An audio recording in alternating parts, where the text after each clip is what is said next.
All right, everybody. Welcome to our webinar this month. For those of you who don't know the format, I'm going to speak to you for probably 50 to 60 minutes.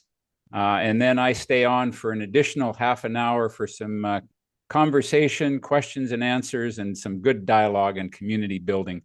People often tell me that that last half an hour, if you're able to stay for it, is often the best time of the webinar. So I want to thank you for being here. The other thing I want to say is during the next hour, I've been mapping out what I want to do these webinars on in 2026. And so if any thoughts come to you in the next hour, folks, about requests for webinars next year in leadership, authenticity, accountability, change, anything that comes to mind, please feel free to put it into the chat room. And I'd be happy to hear some of your invitations for webinars for next year.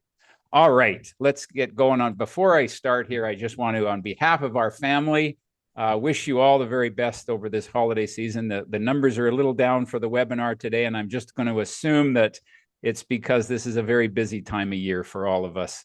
So on behalf of my family, Val, Lenny, and Enzo, we just extend our tremendous appreciation for many of you who have been on this webinar all year. We feel very blessed.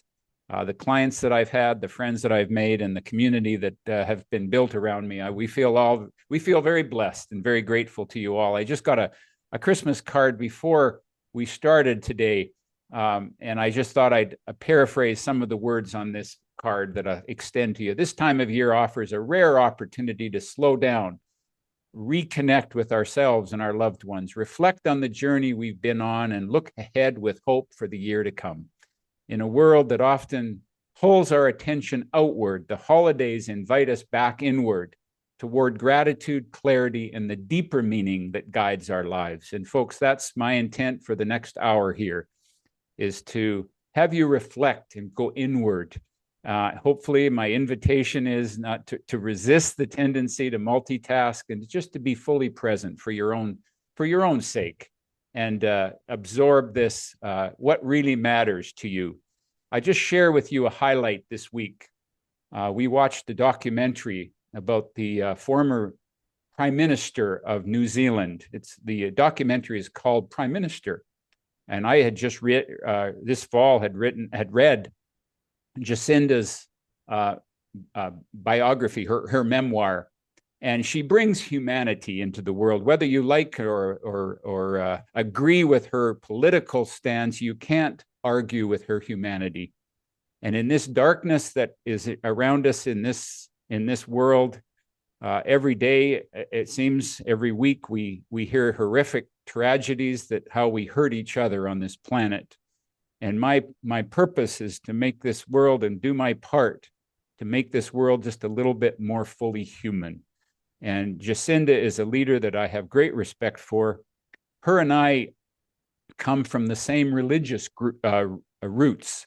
So I identify very much with her approach and her humanity.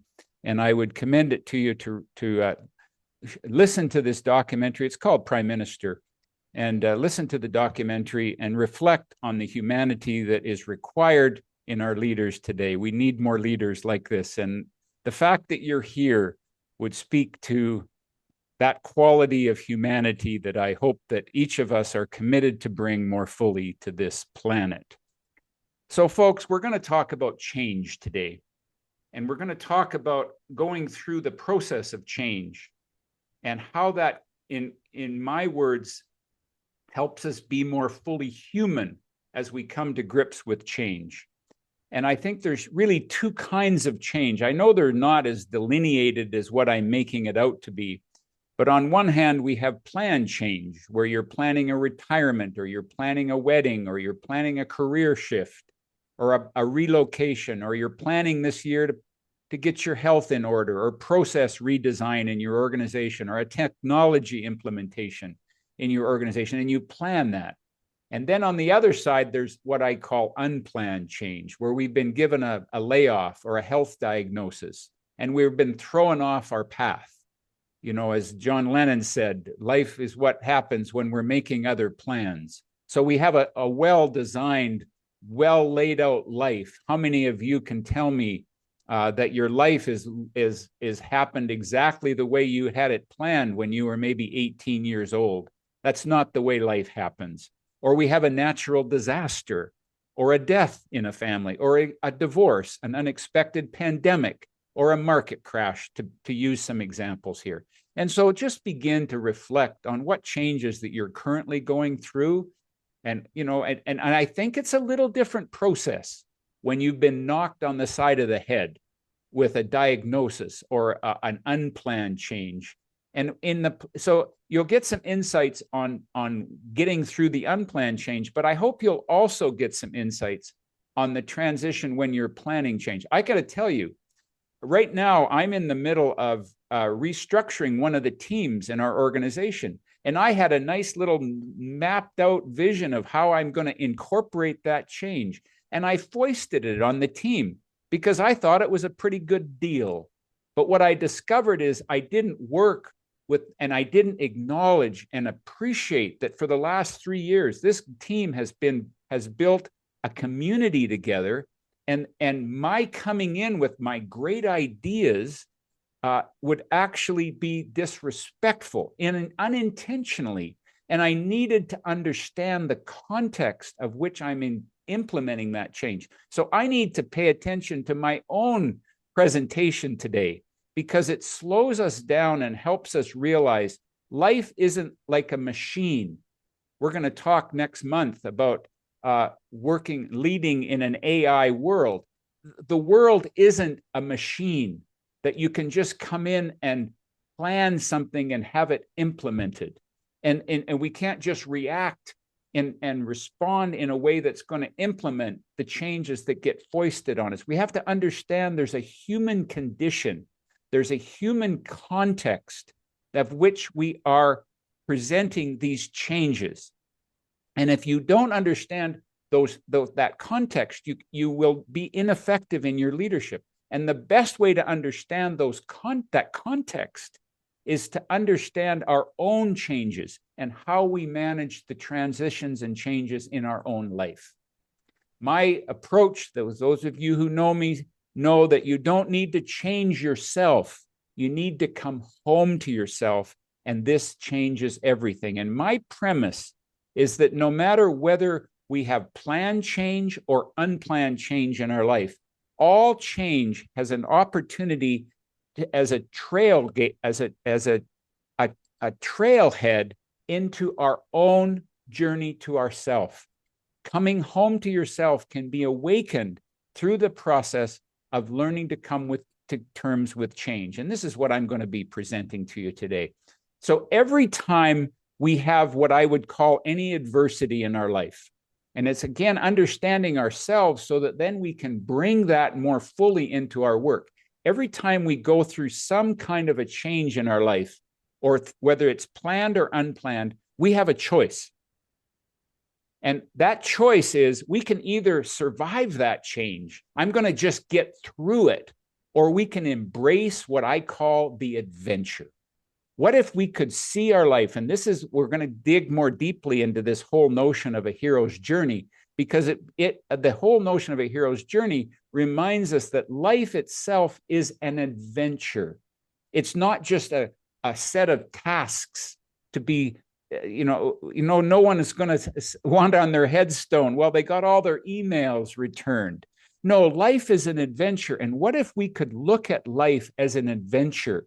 Doesn't minimize the pain sometimes, but that's all part of the adventure. I'm going on an adventure for those of you who might be Hobbit fans. It isn't just, this is a leadership statement. We're not just reorganizing here. We're going on an adventure. Now, if you haven't built those relationships, it's going to feel like a technique. So this is something that, an empty platitude, but this is something that you could begin to look inside of yourself, to begin to frame whatever challenges you're faced with in life as an adventure. And where are you in terms of seeing that? Life's most exciting and fulfilling adventure is the journey into ourselves, the discovery of who we really are. Then what happens when we begin to frame our life as an adventure?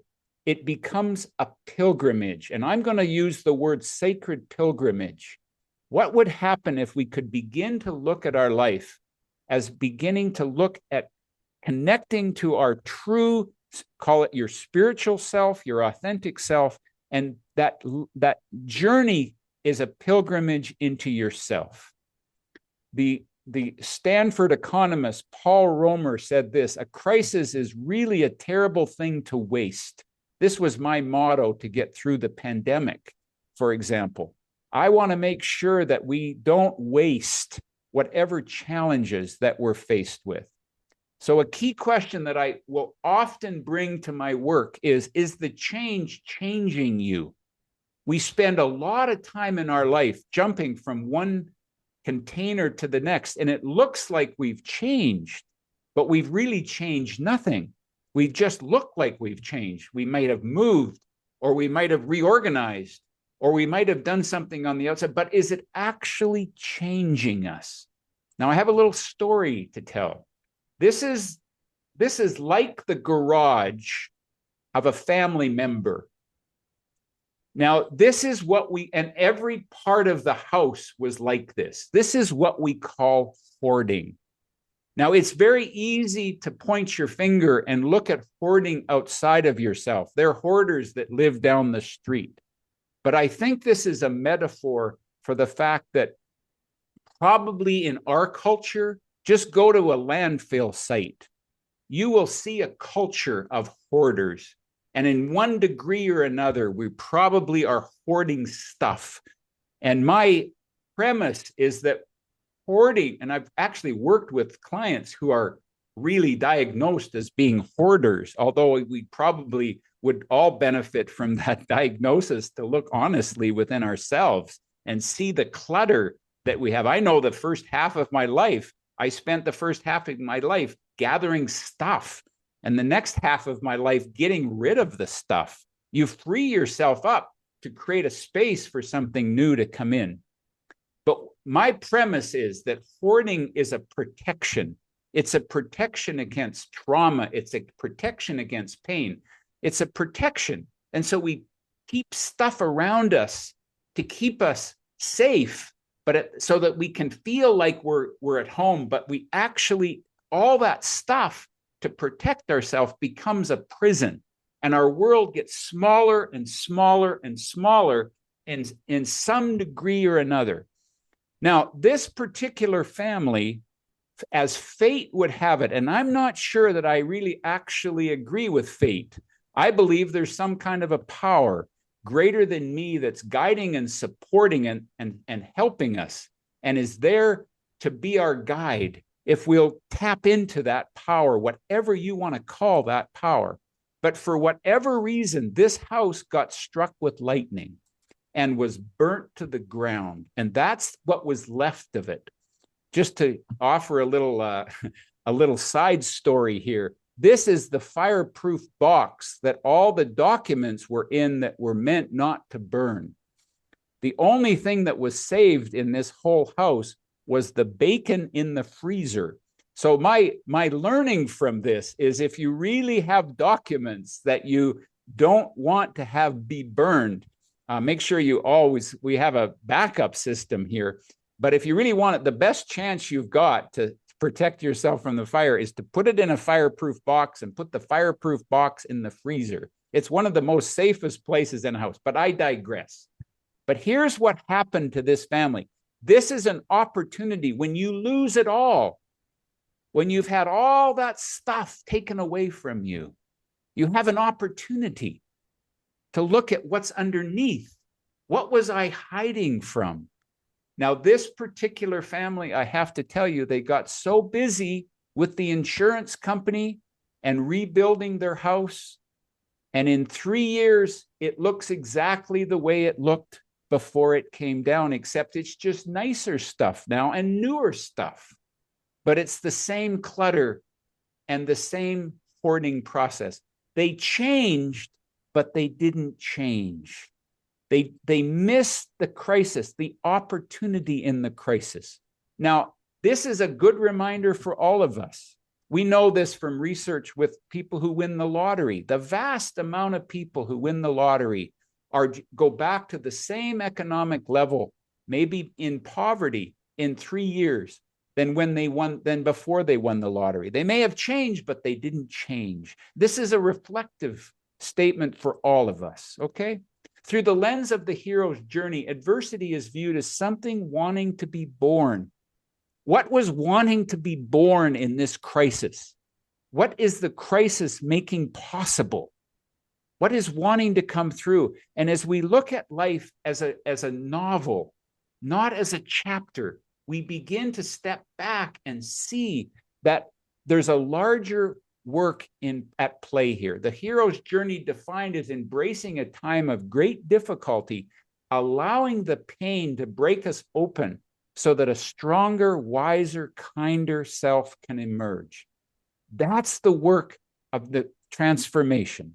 Eleanor, I've read many memoirs and I love bibliographies of leaders that I respect and love and have been deeply touched. And if you read Eleanor Roosevelt's life and you see the pain that she was raised with, every time you meet a situation that you know at the time it's an impossibility and you go through the tortures of the damned, once you've met it and lived through it, you find that forever after you're freer than you were before. How many of you can tell me the truth of that statement? I'd love to hear in the chat room some comments around where have you met situations that at the time you thought it was impossible, but it actually made you a better person. This is the work of transformation. We delight in the beauty of the butterfly and acknowledge but we rarely acknowledge that the changes that it had to go through to achieve that beauty. If you take any one of those chapters of that butterfly's life, that second chapter is just mush. We could just send it to therapy and pathologize. I'm going to think I've got nothing against therapists, but let's be careful as we pathologize life rather than seeing it as an opportunity. Oh, this is a chapter in your life. So the whole notion of the hero's journey came to me from Joseph Campbell, who wrote this book in 1947. Now, Joseph Campbell, I actually had the fortune of studying with in the 1980s before his passing. And he wrote this book, and he actually became very good friends of a guy named George Lucas and lived on George Lucas's ranch. And all of the Star Wars series were taken after the motif, the structure that Joseph Campbell observed with people who live what he called the hero's journey. And I want to just talk about it. I often get pushback when I talk about a hero's journey because I hear people say, I don't want to be a hero in my life. I just want to live a good life and be kind. I don't aspire to being a hero. And I personally, that's a valid question. And I'm going to rephrase what becoming a hero or a heroine is not about rising above others. It's about the courageous journey to discover your unrealized self. That's my definition of a hero's journey. So I've taken it a little beyond what Joseph Campbell would probably refer to. But I think in knowing his work and studying with him quite depth in the 80s, I think this is what he would say. Now, I teach at the university in the graduate program, and I teach psychotherapists, social workers who are future psychotherapists. And one of the papers that they were writing is how do they apply to the hero's journey? And I had a really astute, wise graduate student write a paper this fall that said, I don't want to be a hero, but what I want to do is I want to be a supporter of heroes. And she said, I want to be the R2D2 in a hero's life, the friend, the ally, the support system to help a hero realize. So we all can tap into these stories in whatever way we identify with, but it can deepen the story from a literal task to a soulful pilgrimage. Joseph Campbell would say that the cave that you fear to enter holds the treasure that you seek. Whatever your fear is, that's where the greatest gift lies.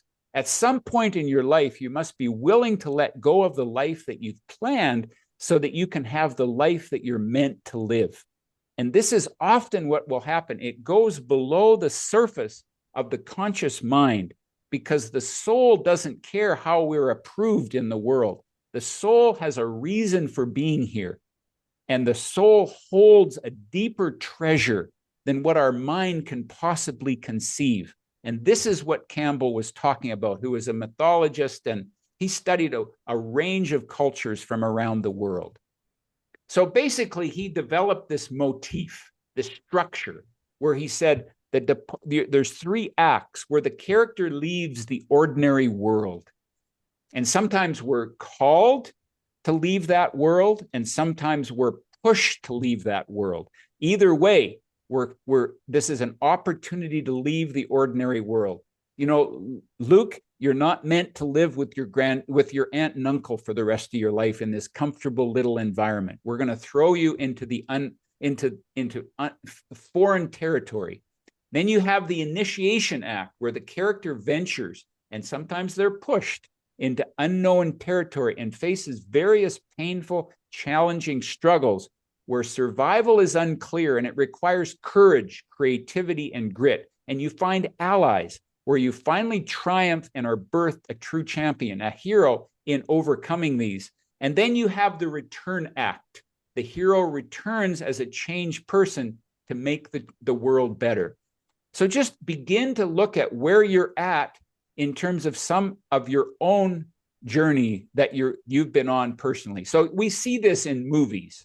If you've watched the Star Wars motif, the Star Wars series, you'll see this in action in every one of the movies, both from the heroine and the hero, their journey. This was a quote that I gave throughout the pandemic when I'd speak, but it can happen at any time. I wish it need not have happened in my time, said Frodo. So do I, said Gandalf, and so do all who live to see such times. But that is not for them to decide. All we have to decide is what to do with the time that is given us. And this is, if you can begin to realize, this isn't just a task that you've been thrown into. It's actually part of the pilgrimage. This is not for you to decide. We're all here for the reason that we're here for. I can often feel like, what kind of world are my kids coming into? What kind of a world are my grandkids coming into? Well, you know what? They are coming into exactly the world that they're prepared to enter. I just have to believe that. And that doesn't mean that it's not on me to do everything I can to leave it a better world. But we're all designed to be here for a purpose. This is another series. If you want to look at the emergence of a heroine through chess, it's a beautiful series called The Queen's Gambit. That you see children's movies with this motif, with this hero where the dad dies and the young Lion King goes out into the wilderness and then comes back a changed, transformed person, and he finds all kinds of allies on the journey. If you want more of a modern one that's written, the Kung Fu Panda movies, you'll see that same motif where you see them leave the ordinary world and come back a changed person. And you see novels, when you begin to understand the hero's journey structure, you can't read a book the same way. Great transformational books will be written with that same process in place. These are, by the way, these are for young people. These 2 books that have been offered to me, my daughter, who's an English teacher in high school, sends me all the best books that she's been offering to her students. The Hate You Give, Another's Hero's Journey. This is a movie we recently saw based on the guy that had his legs blown off in the Boston Marathon, and by looking at it as a hero's journey, it doesn't sugarcoat any kind of pain that you might be going through. And he lives it. He's real with living without legs. But then by the end of the story, you begin to see how the transformation in his life. Now, this is I'm a Clint Eastwood fan, but it's really interesting to watch Clint Eastwood's movies over the years. If you watch Clint Eastwood 30 years ago, he was a guy that would ride into town, shoot out the bad guys, and then leave town. And it was entertaining, but there was no transformation there. It was just a simple, entertaining movie. But when you watch Gran Torino, you begin to see, and I'm imagining Clint Eastwood's own transformation to be able to make this is a very different movie than the old Westerns that we saw. And it shows his transformation. And so one of the things that I often refer to my clients is pick a movie that really speaks to you and speaks to the transformation that you might be going through. And it creates some great conversation where you identify with certain figures, certain actors, certain players within the movie. And you can begin to see your own transformational process. This is a series. I am not a big television watcher, but I got to tell you, I've watched this darn series 3 times.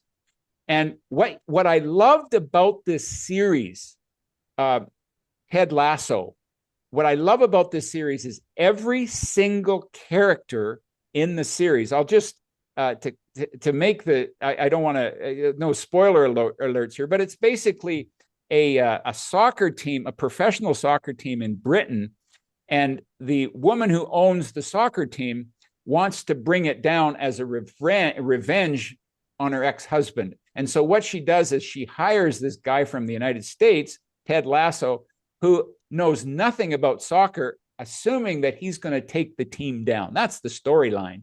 And what you find is every single character in this show got transformed through the course of the series. It's not just an entertaining series, although it is, but watch the transformation. And when you begin to tap into the transformation, you begin to see these movies as opportunities to see your own personal transformation. Some of my own adventures, a polio recovery at the age of 4, divorce and exiting the Mormon church. Very, very horrendous time for me to give up my community, my family, and walk away from the religious institute that held my foundation. But I just couldn't stay in that organization. It's not a criticism of the organization. It was a statement of where I'm at, was at the time. The snake pit of addiction and depression in my 40s, caring for my brother who passed in my 50s, and now downsizing and redefining my worth and contribution in my golden years, my next chapter. These are some of my own adventures, and it really is strengthening for me when I can look back at these and then look forward and look in the present and to begin to see all these were adventures that helped shape me and make me who I am today. They helped lead me to my purpose. They helped lead me to my voice. And they were all there. Although at the time they felt, like you're going through that hell and damnation. But if you can begin to understand, oh, that's why that happened to me. That's what I needed to go through. And it begins to help you reframe what we call problems in life. If your life were a book, what would be its title? And what chapter are you in right now? Life is not a chapter. When you're in the chapter, you feel like this is the whole book, but there's actually a much larger story at play. This last year, I've been writing my memoir. I have no idea whether anybody's going to be interested in reading it, but it's been so healing for me to write my life story. I've been writing it with my daughter, and for her to get to know me, and she's been helping me edit it. My at least the working title of my life would be Being Human, a memoir of trauma, religion, and finding your way home. And in that discovery, in that process of writing, I discovered my motto in Scotland. My grandfather was from Scotland. And the motto is flourishing in both sunshine and shade, the Irvine motto. And that has given me a great strength as I begin to look at my whole life as a pilgrimage. I'm very emotional about this, but it has been very meaningful to me. So what I'm going to leave you with in the last half an hour here is that I want to talk about 6 essential questions to make room for transitions in your life. Make room. You can call these strategies if you'd like, but I'm going to give you 6 questions to begin to ask to make room. Now, I want to say, I say this very passionately. We have to make room for transitions. If we just cope, if we just survive through transitions, that's not what I call making room. We have to make room to say, this transition is happening in my life for a reason. What is the message? What is the voice that I'm to find? What am I to learn from this? And I'll give you the 6 questions and then I'll break them down. Now, I want to make it very clear. You can't ask all 6 questions all at once. All I would invite you to do is in your current examination of your own transition in your life, in your own reflection in your life, what one question would you like to take away from this presentation? What's one question that you would like to, that is calling to you? For example, when you go to a funeral, you don't walk up to a grieving family or loved one and say, what are you learning from this? No, that's not the timing. It might be a good question, but the timing isn't there. So I don't know the context of your life. I don't know the context of your transitions, but I do know that at some point you want to ask, what are you learning from this? What are you letting go of? What are you preserving? Who are your allies? How are you connecting to your authenticity? What are you learning? And what decisions, or I call agreements, need to be made at this time? So pick one question. But again, I want to talk about, just for a second here, you got to make room for transition. This was the one advantage of the pandemic for me. You know, in 24 hours, in one day, I had 180 days of work booked that all got off my calendar. In other words, I was laid off. Now, I took 3 months. Everybody came to me and said, gosh, this is an opportunity. You got to pivot. This is a great opportunity. And they came to me with all these solutions of how I can turn my business around. And I resisted it all. And I took 3 months to walk the trails behind our home. And I took 3 months to reflect. I made room for that transition. At least I know enough about myself to realize I need space. Now, a very good friend of mine who just got laid off 3 months ago, unfortunately, he doesn't have the luxury to take 3 months. It would have been probably really helpful for him to take 3 months to say, what do I really want from my life? What's calling me? Well, to ask some of these questions, right? But he had to find another job. So here he is busy finding another job. And oftentimes when we're in the midst of a transition, when we're in the midst of grieving, when we're in the midst of a change, we're so busy managing that change, we don't stop and actually make room for the transition. So it may not be 3 full months from you. It might be 3 hours a week. It might be half an hour a day that you carve out time to say, I'm going to make room for whatever transition that I might be going through in my life. So let me just go through each of these, and we'll work with each of the questions that, and again, if you can find one question that speaks to you and take one question away, I will have achieved my goal here. The first question is, what are you losing? What are you letting go of? What have you lost, and how have you dealt with that loss? You know, there's a saying in the psychiatric community that suffering is what we do when we don't know what to, violence is what we do when we don't know what to do with our suffering. And if you don't deal with the losses, it, from my experience, turns into anger. And so what losses have you had in the last year, and how have you dealt with those losses? What losses are you coming to grips with when you face some change in your life?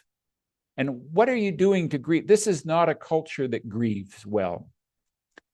Now, I have to tell you, this dog of mine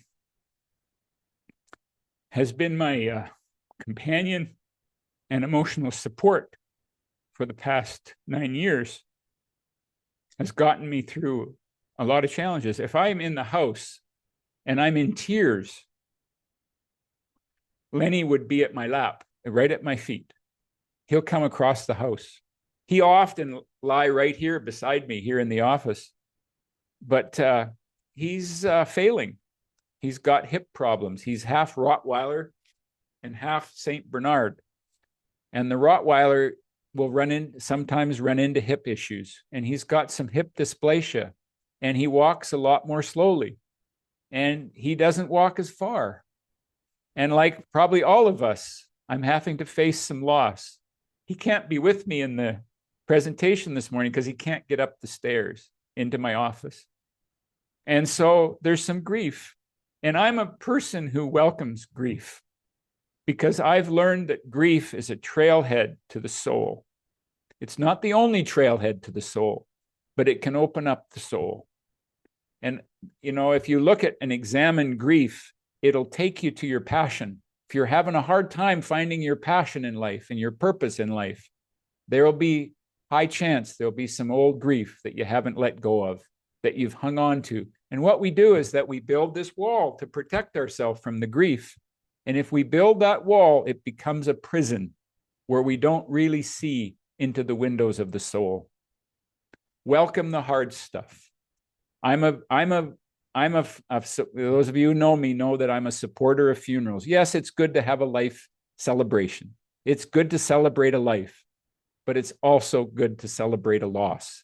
And both have to be done at the end of a life, at the end of a life span, at the end of a life of a loved one, at the end of life of our health. Anybody that's around long enough is going to deal with this thing called aging and this transition as we age. And we can let go. Some of us hang on to our youth far too long, and we miss the opportunity to bring a soulful presence into our later years.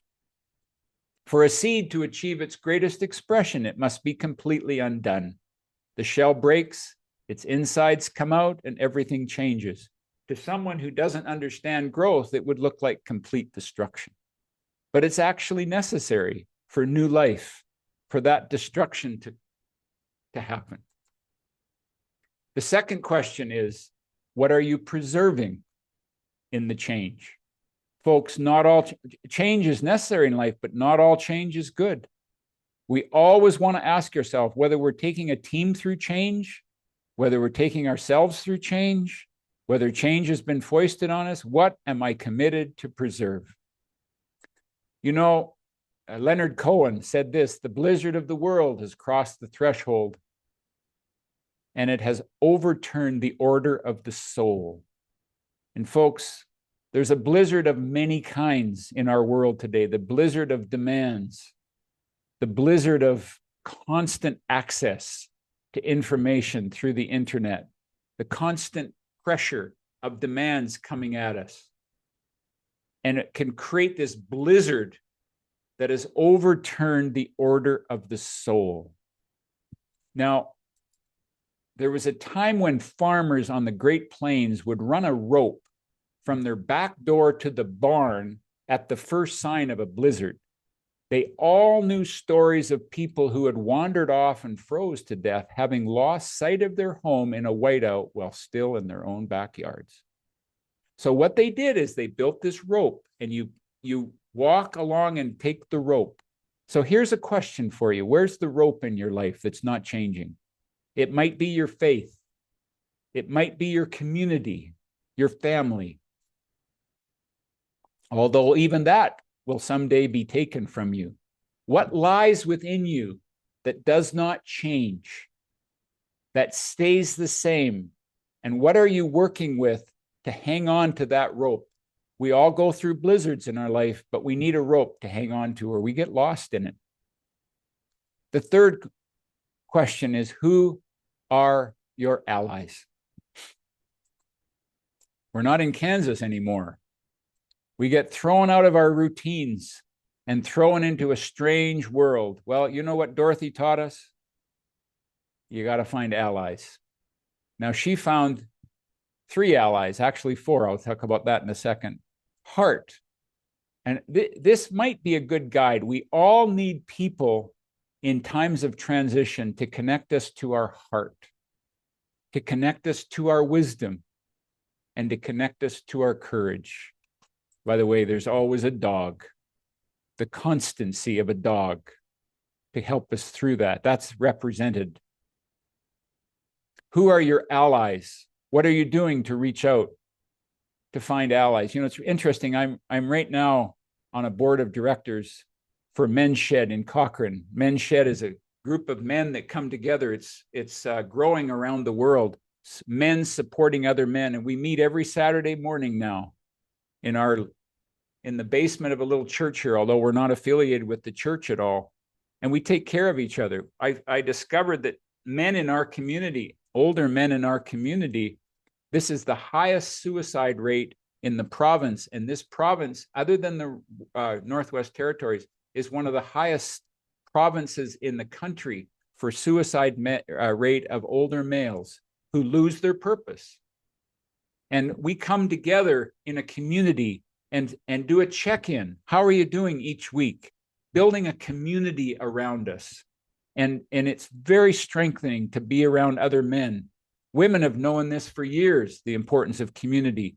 And one of the reasons why we get much more prone sometimes to getting depressed is because we just are walking through this stuff alone. And it's been very strengthening to be involved in this organization. The next question is, how are you connecting to your authenticity? I was on a panel once on a webinar with a guy named Dick Schwartz. And Dick Schwartz he took family therapy and he internalized it. He calls his approach internal family therapy. So it's just like a family. There's a family that lives in your head and in your heart. And so these are the different, I've just mapped out, these are some of the different parts of myself. I have an accountable adult who can show up for a webinar on time.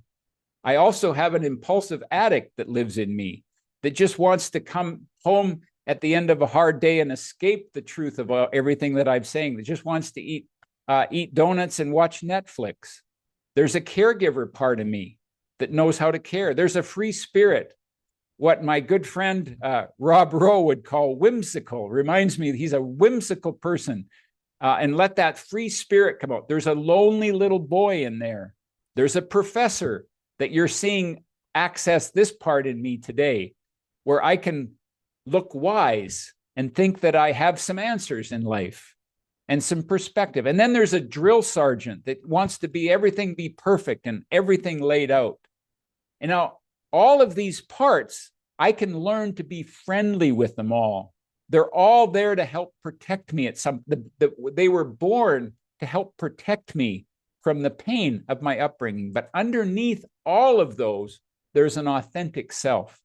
Don't just think that if you're, I remember walking, by the way, authenticity is taken a bad rap these days. People walk around being a jerk and they think, well, that's my authentic self. You just got to put up. No, the authentic self is that self that we're born with, that we came to this world with. It's our pure, whether you call it your essential self or your spiritual self, the God-given self, the self that we're born with. No one's born a jerk, but we learn we take on these different parts as a way of helping ourselves cope with the world. Now, by the way, this has implications when you're around your extended family over the holidays, because what will happen often is these parts will come out. What the thing is you want to make sure is be aware of these parts and recognize they're not who you are, but they're part of you. Befriend them, but don't put them in the driver's seat. If you've ever traveled with an infant in the back seat, in a car seat, and they start to fuss and make a lot of noise, you stop the vehicle and you pay attention to them and you nurture them and you befriend them and you find out what's troubling them, but you don't put them in the car seat. You put them back into you put them in the car seat. You don't put them in the driver's seat. You don't let them run the vehicle. And oftentimes, if your accountable self takes over, you get a lot of reinforcement for being accountable. Everybody loves accountable people who show up. But what happens is that the few accountable people do all the work and get burned out. If your caregiver takes over, and all you know is how to be a caregiver, you'll deplete yourself because you're not accessing your real self. If your drill sergeant comes up and wants to control everybody around you, you see this with leaders who are promoted to a leader role, to a management role, and they run the organization like a drill sergeant without recognizing that's not their authentic self. That's just a well-developed drill sergeant. And you got to have more than that. Just like sometimes, when I'm around my extended family, that lonely little boy will come out. Make sure that you don't run your life based on any of those parts. So it's a good opportunity during times of transition and change to get to know all of these parts more carefully. If you've watched this movie Inside Out, you'll see the interaction between all the different parts. It's a wonderful, beautiful illustration of this in Inside Out. My next question is, what are you learning? Ultimately, we're all here to learn and to give away what we've learned. What are you learning through this process that you've been on? Okay. This is a book that I read every year. Viktor Frankl's Man's Search for Meaning. We must never forget that we may also find meaning in life, even when confronted with a hopeless situation, when facing a fate that cannot be changed. For what then matters is to bear witness to the uniquely human potential at its best, which is to transform a personal tragedy into a triumph, to turn one's predicament into a human achievement. When we no longer are able to change a situation, we are challenged to change ourselves. This was a Jewish psychiatrist who lived through the Jewish concentration camps, and this book emerged from his work. All right, and then finally, what decisions, what agreements will I make? You see, decisions, this is what I've come to understand about stories. We've talked about stories today, but if you're not careful, you can have a problem-saturated story that actually feeds the problem. That you tell your story over and over and over, and it feeds the very problem that you're trying to solve. You can often change your life by changing your narrative, by having a new story. Shift from problems to possibilities by changing your story. So here are some possible decisions that you can make. Oh, by the way, and the day came when the risk to remain tight in a bud was more painful than the risk it took to blossom.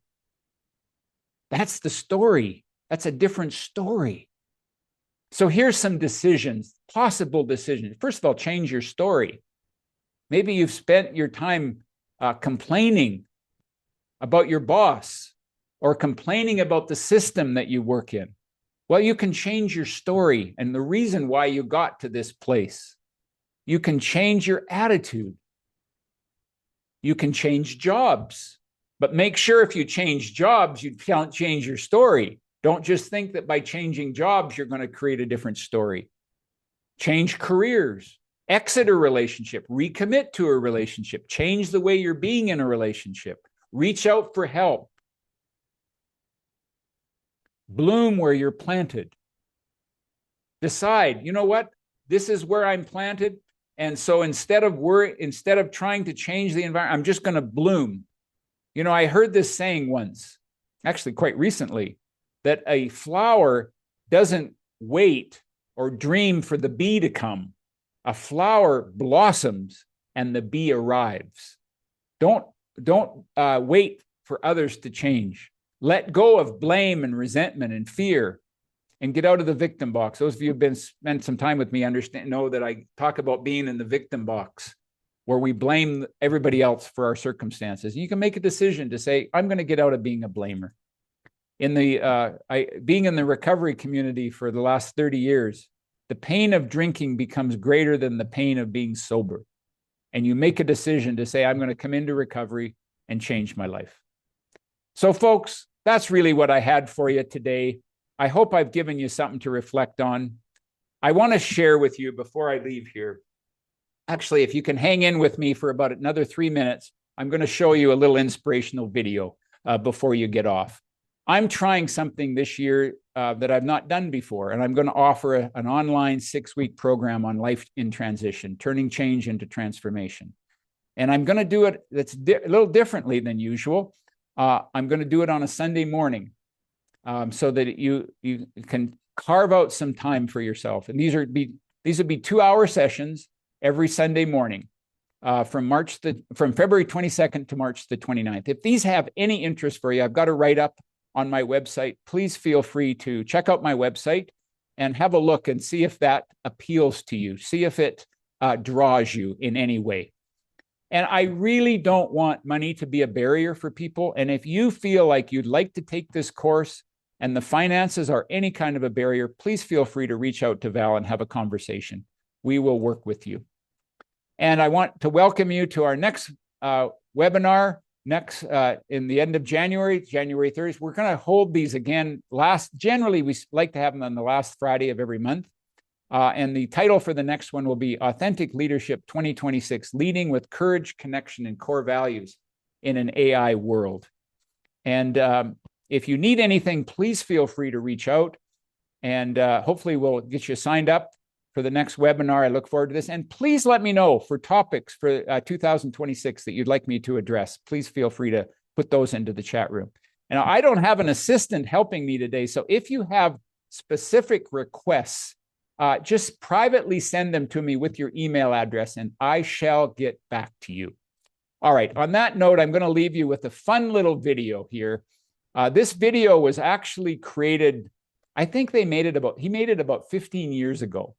And I found it in my files when I was looking for a video that I could share with you all today. And I think it's actually quite profound in terms of as we move into the holiday seasons and as we move into the political environment that we find ourselves in today, and as we examine our values through the process of change, I hope that you'll have some fun, we'll have some lightness, and there's a pretty powerful message in this little video. Enjoy it.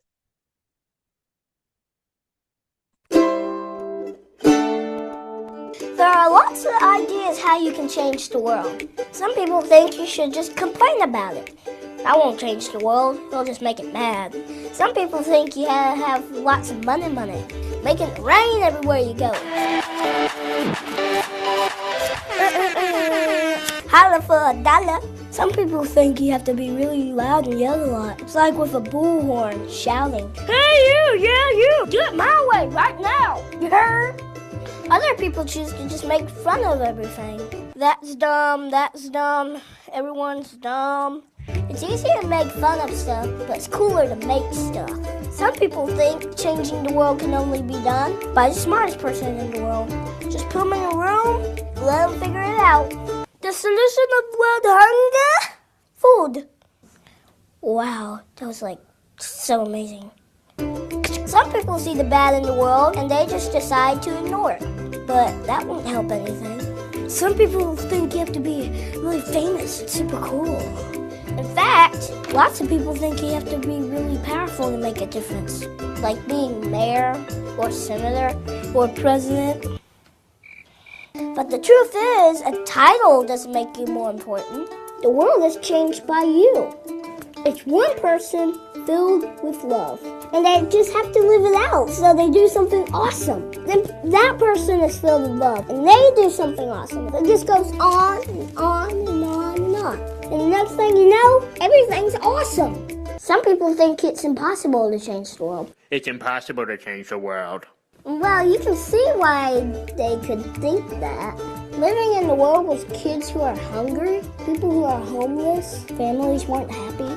I'm just trying to figure it out like everybody else, man. But I do know this, though. Next time you feel overwhelmed or totally alone, remember this.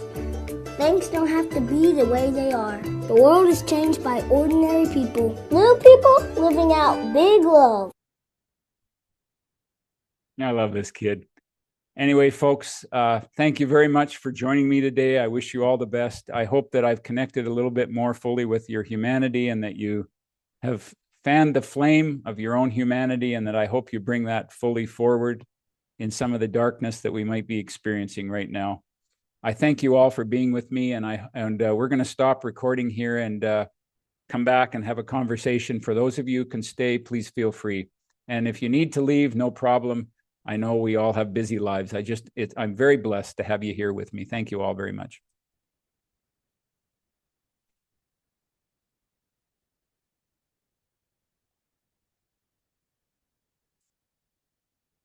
Ultimately, that's what the purpose of all these learning about transitions is, to bring it back to what really matters, to have us all be a little more kind. So thank you all for being here, and I appreciate you sticking around. And if you can turn, oh, and you know what? I don't have a